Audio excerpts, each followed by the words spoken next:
네, 국제뉴스 이 시간 책임져주고 계십니다. 선재규 선임기자 나와 계세요. 안녕하세요. 안녕하세요. 네, 노벨 경제학상 수상 소식이 있습니다. 이 얘기 좀 짚어볼까요?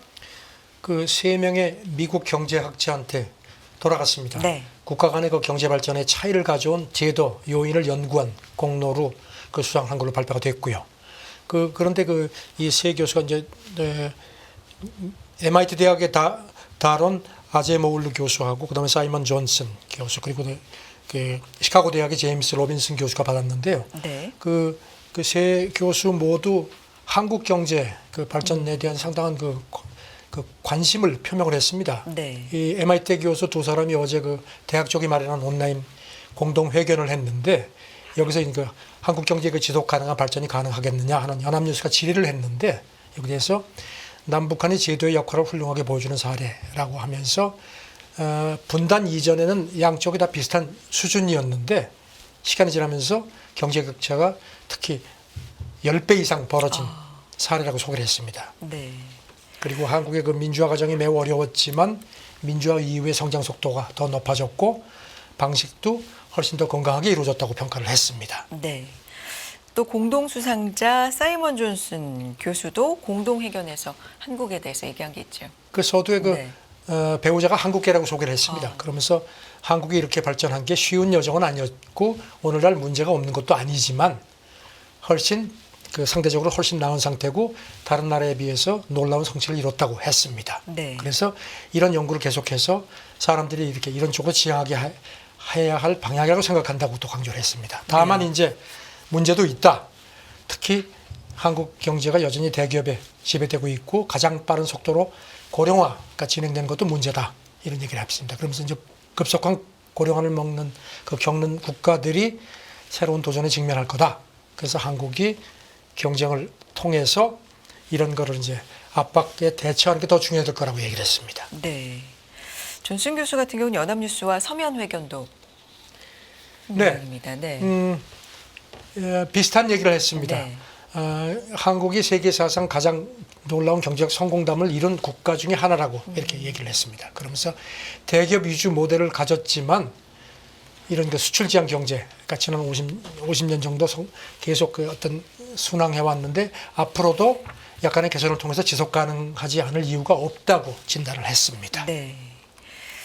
알겠습니다. 또 그리고 뭐 이 로빈슨 교수는 국가가 왜 실패하는가 하는 그런 이제 조서를 냈는데요. 여기서도 남북 간의 어떤 그 격차에 대해서 주목을 했습니다. 네. 그러면서 특히 이게 포용적인 제도 이게 한국으로 하여금 어떤 폭넓은 기회하고 동기를 부여했고 그래서 이제 궁극적으로 산업뿐만 아니고 문화, 예술, 케이팝, 뭐 영화 같은 데서도 이런 혁신을 이뤘다 이렇게 지적을 했습니다. 다만 이제 대기업 문제라든가 고령화 문제 여기 대해서도 이런 걸 극복해야 할 과제라는 점도 덧붙였습니다. 네. 뭐 수출 지향 경제 전형적인 사례라고 한국을 좀 주로 꼽았던 것 같네요. 그렇게 지적을 했습니다. 네. 그리고 대기업 위주의 경제 구조 이 얘기도 언급을 했습니다. 노벨 경제학상 공동 수상자들의 또 특히 한국에 대한 언급에 대해서 전해주셨습니다. 이 얘기는 여기까지 하고 다음 얘기 넘어가 보겠습니다. 어제 사실 지정학적 리스크가 좀 더 확대되고 불거지나 좀 긴장을 했던 부분이 이 얘기인데요. 중국 항모를 동원해서 대만 포위 훈련을 했고 이게 뭐 종료됐다는 소식까지 전해졌는데 쭉 정리해 주실까요? 그러니까 중국 쪽에서는 뭔가 좀 그래서 표현이 그렇지만 대만을 좀 길들이려는 그런 운신이었는 것 같고요. 대만 쪽에서도 어떤 이제 총통 바뀌고 이제 쌍십절 처음으로 맞았죠. 그래가지고 이제 그때 그 라이칭더 총통이 대만이 중국의 일부 아니다. 우리를 뭐 통제할 능력 없다는 이런 식으로 얘기를 하니까 이제 발끈했습니다. 그래서 뭔가 중국이 가만히 있지 않을 거라는 관측은 나왔었습니다. 네. 예상대로 어제 그 군사훈련을 대대적으로 실시했죠. 그러니까 2022년 그 당시 펠로시 미국 하원 의장이 대만 방문했을 때 그때도 포위 훈련 시작해가지고 하고 지난 5월 그 라이칭더 총통 취임하고 취임 연설 또 시비를 하면서 그때도 또 해서 이번이 4번째입니다. 그 이후에. 네. 그런데 어제 한 13시간 정도 해서 훈련을 종료를 했습니다. 네. 그러니까 앞서서 라이칭도 대만 총통이 대만이 중국과 서로 예속되지 않는다. 이걸 이제 양국론이라고 하는데 여기에 그렇죠. 대해서 일종의 보복인 거죠. 네. 중국 당국도 그거를 거기에 대해서 우리가 그 버릇을 드리는 거다 이렇게 아주 얘기를 했습니다. 대만 네. 독립 도모에 대한 강력한 충격과 공포라는 표현도 썼습니다. 네. 지금 보면은 이제 이 중국 관영 CCTV가 훈련 배치도까지 공개를 했거든요. 네. 그런데 보면은 이전 훈련 때하고 일부 영역이 겹치는 부분도 있지만 대부분 훨씬 더 새로운 장소로 확대한 걸로 나타나 있습니다. 특히 그 전개되는 병력이라든가 그리고 이제 이 훈련 그 지역이요 대만 주요 도시하고 훨씬 더 가까워진 걸로 나타났습니다. 그만큼 이제 강도를 높였다는 의미입니다. 네. 대만은 일단 적정한 병력을 보내서 대응했다 이렇게 그 국방부가 밝혔습니다. 네. 대만 쪽 얘기 조금 더 짚어주시죠. 일단 총통 연설이 그 출발점이 된 거라면 여기에 대한 얘기도 좀 있었을 것 같은데. 라이칭도 총통이 그 중국군 훈련 발표 7시간 정도 지나고 나서 네. 소셜미디어에 글을 올렸습니다. 그러면서 국가안보팀하고 회의를 해서 중국군 동태를 즉시 전면적으로 파악하고 영해를 지키고 있다고 강조하면서도 네. 포인트는 이거 같습니다. 내가 국경일연설에서 중국하고 평화 공동번역을 추구할 의향이 있다고 했다. 이렇게 강조를 했습니다. 그리고 또 중국이 국제사회 기대에 부응해서 대만하고 함께 이런 그 평화안보 번역에 공헌하기 희망한다는 점을 내가 강조했는데 이게 중국이 이제 다른 걸 가지고 시비를 한다는 식으로 이렇게 지적을 했습니다. 그러니까 독립이 아니고 자신의 연설 요점이 어떤 협력, 상호 협력을 강화했다는 그런 취지를 강조한 걸로 그렇게 외신들이 분석을 했습니다. 네. 대만 외교부에서는 또 같은 얘기입니다. 네. 총통이 국경절 연설에서 중국의 선의를 표명하면서 평화안보 번역을 함께 이루자고 호소를 했는데도 중국이 고집스럽게 군사훈련으로 우리를 겁박했다. 그러니까 세계 각국이 이걸 잘 인식하고 실질 행동으로 대만의 민주화를 더 지지해달라고 그렇게 촉구를 했습니다. 네. 일단 어제 대만 쪽 중앙은행 외환시장도 그렇고요. 정상적이고 안정적으로 운영되고 있다라고 얘기했고 실제로 그렇게 큰 요동은 없었던 걸로 확인이 됩니다. 미국 쪽 얘기를 좀 해볼까요? 이 포위 훈련에 대해서 어떤 반응 보였습니까? 미국도 국무부하고 그 펜타곤이 그 성명을 냈는데요. 네. 상당히 의례적인 걸로 보입니다. 그 국무부는 대만의 대만 포위 훈련을 심각하게 우려한다, 자제를 촉구한다고 얘기를 했고요. 그리고 또 계속 이걸 모니터링하고 동맹 파트너들하고 공동 우려를 논의하고 있다는 얘기. 그러면서 이제 덧붙이기를 미국이 오랫동안 하나의 중국원 정책을 유지해 왔다는 점을 상기시켰습니다. 그러니까 가능한 한 중국을 자극하지 않으려는 태도를 보인 것 같습니다. 펜타곤도 성명을 냈는데요. 물론 이제 예의주시한다고 하면서도 여기다 덧붙이기를 인도태평양 억제력을 강력히 유지하겠다. 그렇게 얘기를 했는데 미국은 좀 더 확산, 좀 자극하지 않으려는 그런 모습을 보였습니다. 네. 이와 관련돼서 신임 일본 총리도 이야기를 좀 한 것 같네요. 중국의 대만 포위 훈련과 관련돼서 어떤 얘기했습니까? 이시바 시게루 신임 총리가 이른바 아시아판 나토 구상을 전에부터 쭉 자기 소신으로 밝혀왔는데 이거를 좀 군불대기 하는 모습을 보였습니다. 교도통신 보도를 보니까 어제 이제 방위상하고 외무상 만나고 나서 기자들한테 상황을 예의주의 아주 주시하고 있고 어떤 사태에도 대응할 수 있는 대비태세를 갖추겠다고 얘기를 했는데 교도 보도는 방위상하고 외무상이 총리로부터 이제 여러 가지 얘기를 하면서 이 자리에서 총리가 두 사람한테 아시아판 나토 구상에 대해서 논의를 진행하자 이런 뜻을 전했다는 겁니다. 그러니까 이제 이 기회에 어떤 뭔가 일본의 지정학적인 위상을 좀 높여보겠다는 그런 이시바 구상에 대한 어떤 조금 탄력을 받지 않겠느냐는 그런 관측이 나옵니다. 네. 이번 훈련을 둘러싸고 당사자들 중국과 대만 그리고 미국, 일본까지 주변에 대한 이야기까지 정리를 해주셨고요. 자, 다음 얘기 넘어가 보겠습니다. 중국과 베트남이 영유권 갈등에도 안보, 경제 분야 협력은 강화하기로 했다고요? 역시 그 실용 외교인 것 같습니다. 아시다시피 지금 남중국해 갈등이 만만치가 않거든요. 필리핀하고도 물론 중국이 그렇지만 그런데 보면은 베트남은 확실히 필리핀하고 달리 좀 유화적인 제스처와 실용, 양다리 걸치는 쪽으로 가는 게 같습니다. 베트남 관영통신 보도를 보면은요, 리창 중국 총리가 지난 주말에 하노이를 방문했거든요. 그래서 이제 공산당 서기장, 뭐 총리 잇따라 주석도 잇따라 만났는데 역시 안보 경제 분야 협력을 강화하는 쪽으로 합의가 된 걸로 발표가 됐습니다. 네. 특히 철도 연결 문제 이게 초점이 맞춰졌는데 지금 보면은 그 중국하고 베트남을 잇는 철도가 있습니다. 중국 윈난성 쿤민에서 베트남 하노이 거쳐가지고 항구 도시 하이퐁까지 이어지는데 이게 베트남이 프랑스 식민지 시절에 한 100년 전에 건설이 됐습니다. 그리고 이제 궤도가 베트남은 중국은 표준 궤도인데 이게 협궤입니다. 그래서 이제 이것도 중국이 이제 자기들 표준 궤도에 맞게끔 아마 이게 좀 손질을 할 것 같습니다. 네. 그리고 또 이런 총리하고 그 두 총리 간의 농산물 교육 확대라든가 이런 국경 간 결제 시스템 같은 한 10개 협정도 체결을 했습니다. 중국은 베트남 최대 교육국입니다. 그래서 남중국해 영유권으로 티격태격하지만 역시 베트남이 이런 실용 외교 쪽을 추구하는 걸로 보입니다. 네. 다음 얘기는요. 아프리카의 뿔이라고 불리는 지역이 소말리아를 중심으로 해서 이제 영내 갈등에 또 새롭게 휘말릴 조짐이 보인다 이런 얘기. 아프리카 지도 보시면 이렇게 네.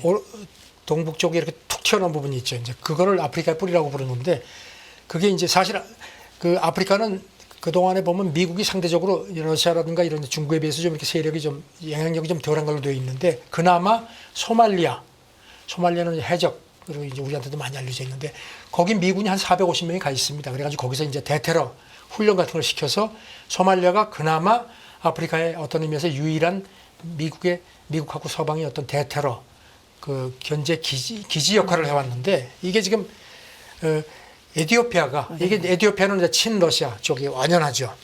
이 소말리아 북동부에 소말리란드라는 곳이 있는데요. 이게 지금 자기네가 독립국으로 선언을 했습니다. 물론 국제사회가 인정을 하지 않고 있는데 여기하고 에티오피아가 항구 사용 협정을 체결했습니다. 그러니까 이제 군용 항구까지 포함이 된 겁니다. 네. 그러니까 이제 소말리아도 발끈하고 그다음에 이제 이집트, 에리트리아 같은 것도 이제 조금 좀 이제 친서방 쪽으로 가깝거든요. 그러니 여기하고 지금 뭐 견제를 하니까 이게 지금 이렇게 되면 이제 소말리아가 그동안에 미군이 안정적으로 주둔하면서 뭔가를 했는데 이제 상황이 달라질 수 있죠. 그러니까 지금 월스트리트저널이 분석한 걸 보면은 그 소말리아가 이렇게 약간 좀 지정학적 정체성이 흔들리니까 미국이 그나마 확보하고 있던 어떤 대테러 거점이 흔들릴 수도 모르겠다는 그런 불안감이 있다는 겁니다. 네. 이 양해각서가 50년간 임차한다. 그렇죠. 이런 내용이라고 하는데 이 양해각서로 인해서 첫 국가가 에티오피아가 될 수 있다. 소말리랜드를. 그러니까 에티오피아가 인정하는. 소말리란드를 네. 그 승인할지도 모른다는 거죠. 뭐 그게 큰 의미가 있는 건 아니지만 네. 어쨌든지 간에 그래서 이제 미국이 특히 걱정하는 건요. 후티 반군이 지금 계속 홍해에서 막 그냥 그 서방 그 유조선 화물선 공격하고 있는데 거기 보면 알샤비브라는 그 극단 테러, 그러니까 IS하고 같이 있는데 이 사람들이 소말리아의 또 거점을 확보하면은 훨씬 더 후티 반군하고 더 연계가 강화될 수 있다는 그런 가능성을 미국이 걱정한다는 겁니다. 네. 그래서 지금 소말리아가 조금 좀 이게 양다리 걸치는 듯한 모습을 보여서 미국이 지금 불안해한다는 게 그 월스트리트저널 분석입니다. 네.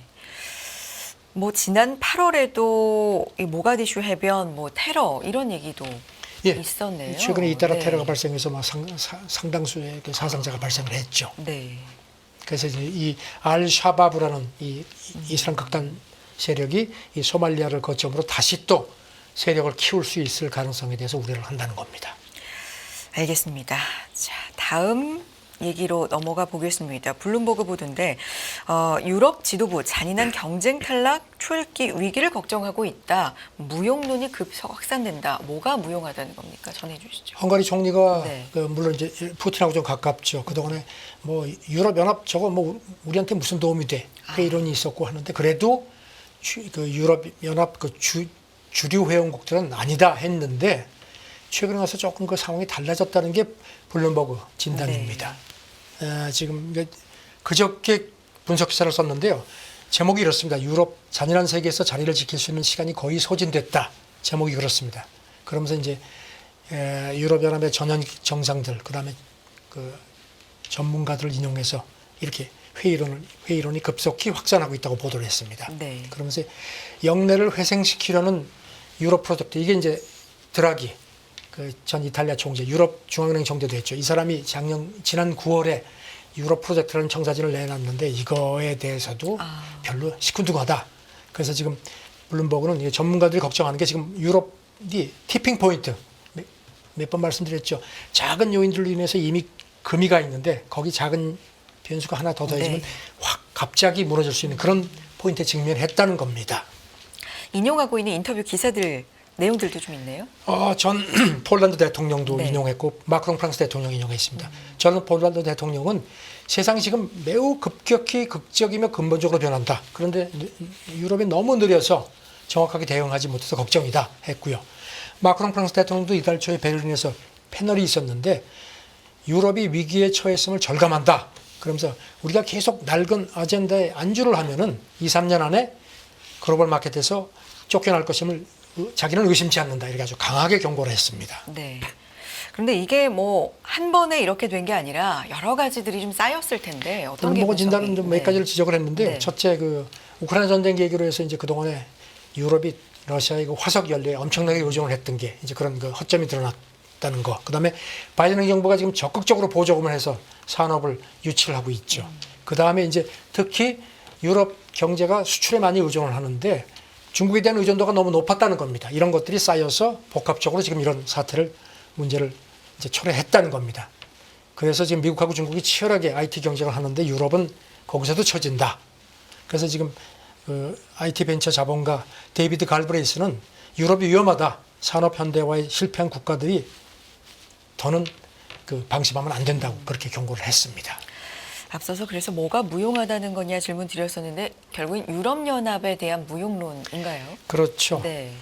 그러니까 지금 유럽 그 중추 국가 지도층에서도 유럽연합이 그래도 영내 번영의 어떤 번영하고 보호의 틀이 되어 왔는데 이제는 야 이거 걸림돌 아니야 하는 그런 우려가 커지기 시작했다는 겁니다. 그래서 블룸버그 그 이코노믹스 스톡 이코노미스트는 지정학적 분열이 진정으로 작용을 하는 그런 상황이다. 그러면서 한 예를 들긴요. 중국이 지금 약간의 돈 보따리를 풀어가지고 스페인으로 하여금 유럽연합을 흔들도록 하는 그런 것도 하나의 대표적인 사례라는 겁니다. 그래서 지금 정치인뿐만 아니고 투자자들도 이런 움직임에 좀 가세를 하는 것 같다 하면서 한 예로다가 애플하고 메타 플랫폼스가 자기네 그 AI 신제품을 유럽연합에 안 풀기로 했거든요. 왜냐하면 규제법 같은 것 때문에 이런 것도 그런 맥락이라고 분석을 했습니다. 네. 알겠습니다. 다음 얘기 넘어가 볼까요?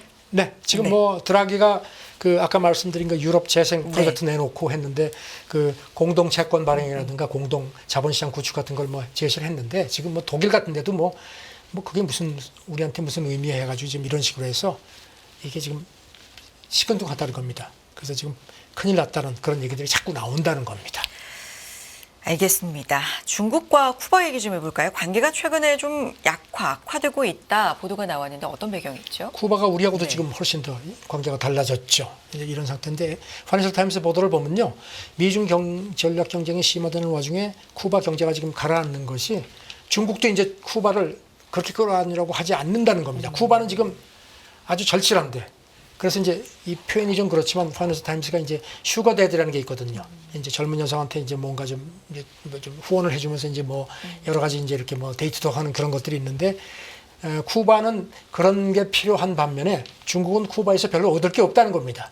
그리고 특히 쿠바가 시장 경제를 거부하고 있는 거에 대해서 중국이 상당히 불만이 많다는 겁니다. 그래서 지난 10년 정도 지난 20년간 중국하고 중남미 교역이 한 10배 이상 늘어난 반면에 중국하고 쿠바 교역은 오히려 더 줄어들었다. 이렇게 또 지적을 했습니다. 네. 쿠바 주요 산업이 이제 설탕 생산인데 이걸 예로 들어도 알 수 있다 이런 얘기네요. 그렇죠. 네. 그 사탕수수 해가지고 설탕을 이제 주요 산업인데 지금 뭐 코로나 팬데믹 이후에 뭐 이것도 많이 주저앉았습니다. 네. 그래서 수출은 고사하고 지금 자기네 국내 수요 충족도 어렵기 때문에 원래 중국이 한 해 한 40만 톤 정도 설탕 이거를 이게 쿠바에서 수입을 했는데 이것도 계약이 파기됐다는 겁니다. 그래서 지금 뭔가 더 얻을 만한 게 없다.